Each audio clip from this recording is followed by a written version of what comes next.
আসসালামু আলাইকুম দর্শক, আশা করি সবাই ভালোই আছেন দেশ বিদেশে। আমি বরাবরের মতন আমি মাসুম বিল্লাহ।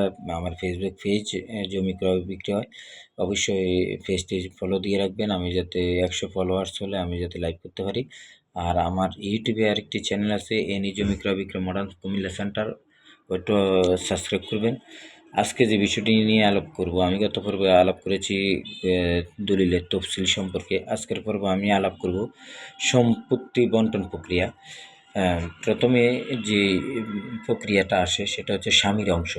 স্বামী স্ত্রীর কাছে কীভাবে অংশ পায় তা নিয়ে আলোচনা করব। অবশ্যই আমার সাথে সবাই থাকবেন।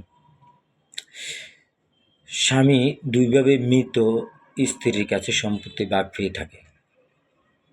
স্বামী কখনো তার মৃত স্ত্রীর সম্পত্তি থেকে বঞ্চিত হবে না। মৃত স্ত্রী কোনো সন্তান বা পুত্র সন্তান থাকলে স্বামী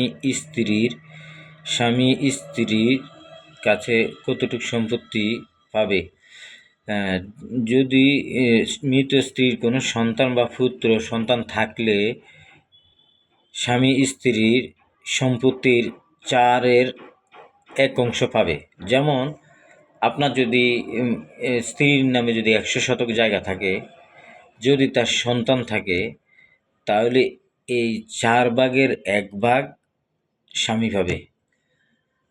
আর মৃত স্ত্রীর কোনো সন্তান যদি না থাকে, যদি কোনো সন্তান বা পুত্র সন্তান কেউই না থাকলে স্বামী তার স্ত্রীর কাছে তার স্ত্রীর সম্পত্তিতে 2/1 অংশ পাবে। অর্থাৎ 100 শতক জায়গা যদি স্ত্রীর থাকে, তার যদি কোনো সন্তান অথবা তার কোনো পুত্র সন্তান না থাকে, তাহলে তার টোটাল যে সম্পত্তিটা, আমরা উদাহরণস্বরূপ বলতে পারি 100 শতক আছে।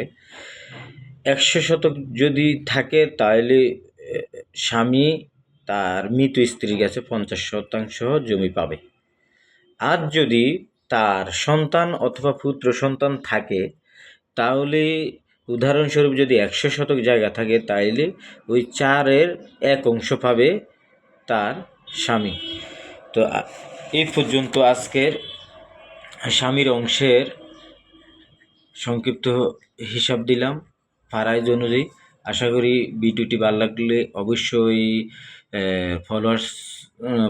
ফলো করবেন আমার ফেসবুক পেজটি, আর আমার ইউটিউব চ্যানেলটি অবশ্যই সাবস্ক্রাইব করুন। ধন্যবাদ সবাইকে। আজকের মতন বিদায় নিচ্ছি। আল্লাহ হাফেজ।